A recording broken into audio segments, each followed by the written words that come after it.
नमस्कार मित्रांनो, तुम्ही आहात स्वराज्य कथाच्या एका नवीन गोष्टीमध्ये, जिथे आपण शिवाजी महाराजांची शौर्य आणि प्रेरणा जाणून घेणार आहोत.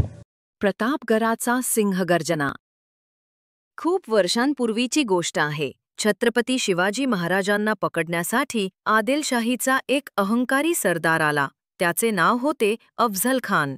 तो एक मोठा बलवान सरदार होता.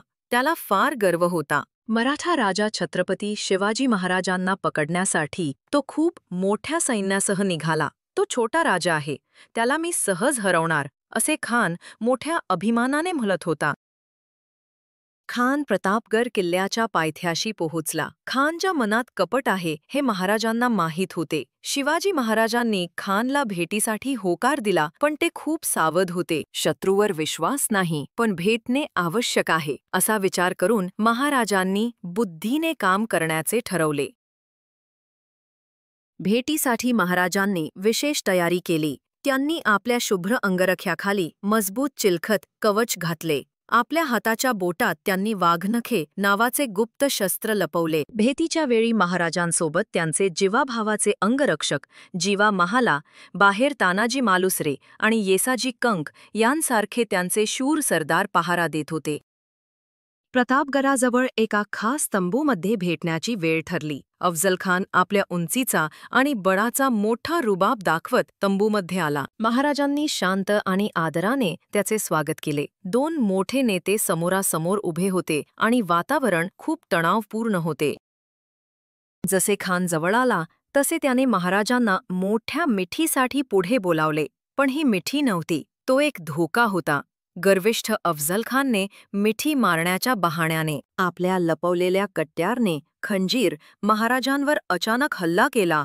महाराजांनी घातलेले चिलखत लगेच आडवे आले आणि कट्यारचा वार त्यांना लागला नाही. महाराजांनी आपल्या हातातील वाघनखांनी खानाच्या पोटावर जोरदार प्रतिवार केला. अफझल खान जमिनीवर कोसळला. तो दगा दगा ओरडला. जीवा महालांनी लगेच धाव घेतली आणि खानाच्या सैनिकाला सय्यद बंडाला एका क्षणात संपवले. लढाई संपल्यावर महाराजांनी खानचे मस्तक आदराने कापले. ते मस्तक घेऊन ते आपल्या मातोश्री प्रेमळ जिजाऊ मातेकडे गेले. आई, आज माझा विजय झाला.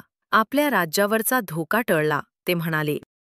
जिजाऊ मातेने महाराजांच्या शौर्याचे कौतुक केले आणि मासाहेब म्हणाल्या, राजे, अफझल खानाचे मस्तक सन्मानाने प्रतापगडाच्या पायथ्याशी पुरवा आणि तिथे रोज एक दिवा लावा. विजय तुमचा आहे, पण खरे शौर्य म्हणजे शत्रूलाही सन्मान देणे आणि क्षमा करणे. महाराजांनी मासाहेबांचे बोल ऐकले. खरे नेतृत्व बुद्धी, शौर्य आणि आदरात असते.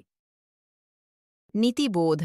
महाराजांनी सिद्ध केले की धर्म आणि स्वराज्य यांच्या रक्षणासाठी शक्तीसोबतच योग्य रणनीती आणि निष्ठावान साथीदार असणे किती महत्त्वाचे आहे.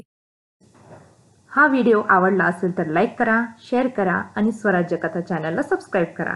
जय भवानी, जय शिवाजी.